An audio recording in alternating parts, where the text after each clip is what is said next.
All right, guys, today we should be finalizing phase 1, which is the naturally aspirated phase, of the second Gen Syclone project, which is that 98 Chevy S10.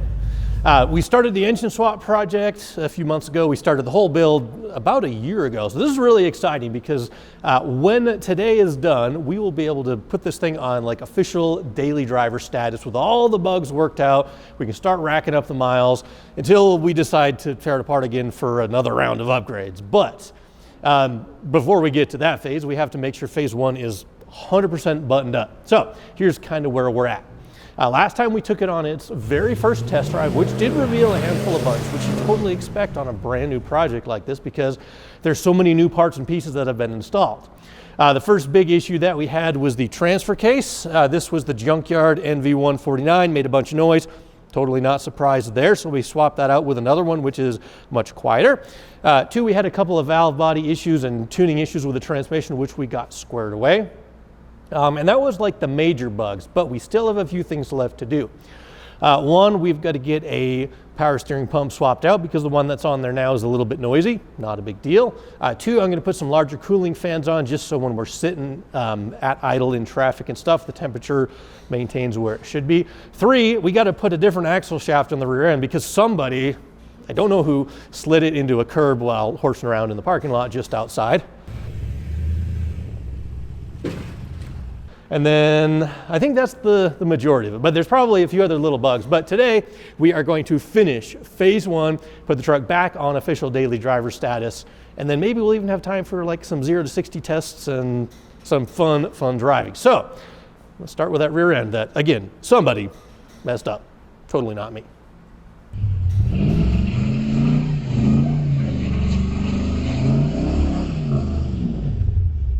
Now, I quickly realized when I sat down to edit this video that none of the video I recorded with a GoPro, that's all these B-roll shots that you're seeing now, none of the video had any usable audio at all on it. I think my little mic adapter that I use has failed. So I'm just gonna kind of walk you guys through what I was thinking while we were doing this repair.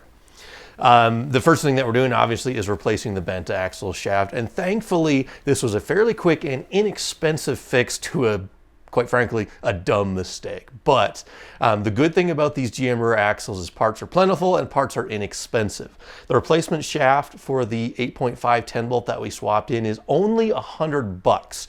The smaller rear end that the S10 had from the factory, the 7.5 10 bolt, weirdly, those replacement shafts are like $400, but thankfully the axle that we have is inexpensive, so it's more of a bruise to the ego than it is to a bruise to the wallet. But with just a quick morning's worth of work, we got the thing put back together and sealed up. And it gave me a chance just to kind of inspect everything inside the differential to make sure it was okay, which it definitely was.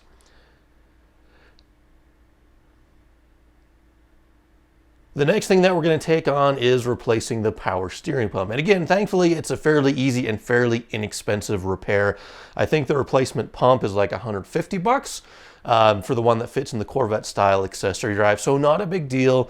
The original pump was making a little bit of noise, and it turns out the replacement was quieter, but it wasn't the noise that I was initially hearing. And you guys actually helped me identify what was going on. One of you commented about the voltage gauge during a full throttle acceleration. And I don't know why, but the original alternator in here, it would stop charging after like 3,000 RPM. And I think that's what was making the weird noise that I heard. So power steering pump and rear axle are squared away. And while I wait for the cooling fans to come in, I just figured I'd hop down to the storage unit. I wanted to grab the stock tires. I'll throw them on just while I drive around a little bit this winter because those Toyos are not great in the snow. I'm gonna grab the little skid plate thingy that goes underneath the front end just to have that on there. And then a few other odds and ends I'll just get loaded up. I will have some wheels and tires for sale if you're local to the Springs. We get some from an LR3 Land Rover, some from a Silverado. But the main thing I wanted to show you guys, and kind of, you probably remember this truck right here, the 4-wheel drive drag truck. Because phase 1 of the S10 is getting so close to being done, this guy is next up on the build list. I want to get this thing running in the worst way. So it's going to happen next. So I got to admit, guys, I have this weird thing about changing wheels and tires. And the wheels that are on the truck now, the Corvette ZR1 wheels, I love how they look, but just I got to switch it up every now and then, even if it is for the stock wheels and tires that do not look great. But for these couple of months in the winter when there's going to be some snow and ice on the roads, these stock ones are going to perform much better. Well, guys, definitely not the best looking thing out there, but definitely qualifies as a sleeper. Ugly though. The next thing that I'm going to tackle is what I'm calling race mode on the exhaust.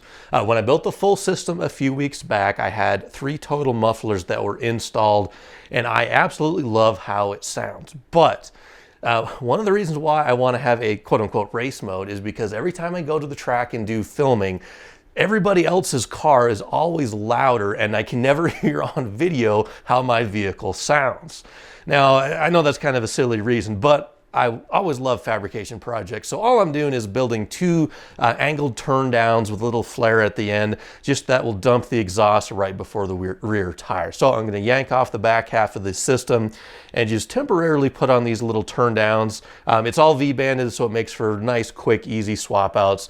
And I just want to hear how it's going to sound.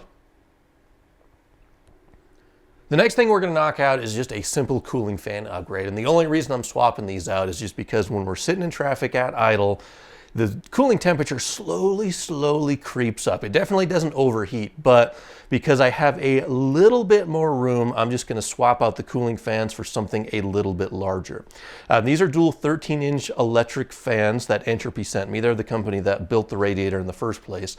And it has the same diameter blade, same pitch, but the motor is just bigger, so it's going to turn a little bit faster and it's going to move a little bit more air. And thankfully, it's a direct swap out onto the shroud that they built. Just a couple of bolts, the old fan pops off, the new ones pop on, and the wiring is the same, so it's just a quick and simple upgrade. We'll move a little bit more air and keep this 5.3 cool. All right, so this is pretty much the last few things that we need to fix or correct or adjust on the truck before we hit the road. Actually, well, that's not true. I do have a bigger fuel pump, but the stock one is actually hanging in there for now. But before I fill it up with the 85, I'll put the bigger fuel pump in. But for now, daily driver status, I think, has been achieved aside from that loud exhaust that we just put on there. I'm going to go around the block real quick and get a couple of shots of it because I want to hear it. But this pretty much is ready to go.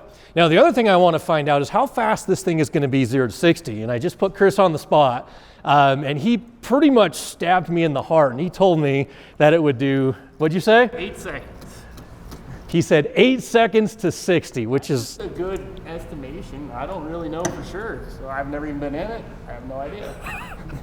He's probably right, but it just hurts because that seems kind of slow.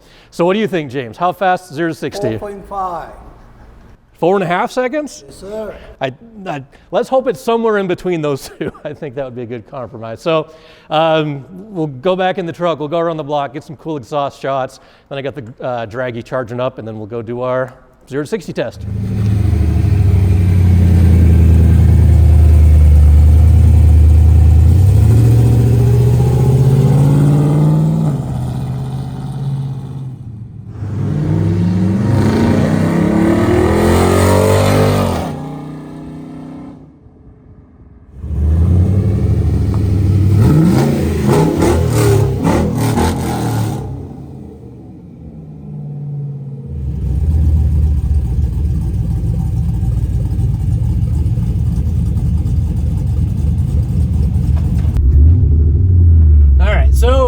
Race mode is definitely, I mean, it's not the loudest thing in the world, but it's a little bit loud for my taste for like daily driving and stuff.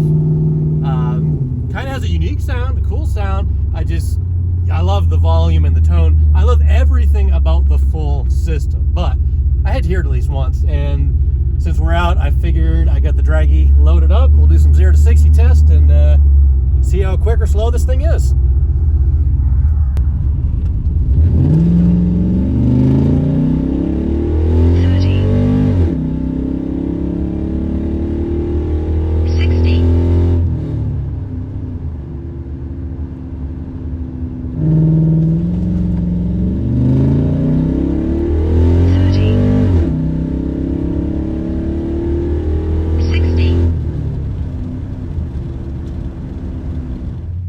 Now these next runs I wanted to show just to kind of give a little bit of context. All three of them are from Copo Truck in various stages of modification. The first run here is when it was naturally aspirated and similarly modified to the S10. As you can see, 7.3 seconds to 60. But where I lived at the time, it was only 4,500 feet of elevation, not 6,000 like I have in Colorado. Second run is when it had the LSA supercharger on, but just pump gas. So it was a fairly mild tune-up.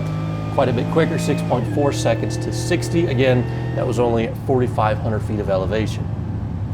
Quarter mile. And the final run, which was the fastest 0 to 60 Copo Truck has ever done, that's when we had full flex fuel, we had a really nice converter, and if you take a listen, we had some pretty sweet 7,200 RPM shift points. This truck was moving out.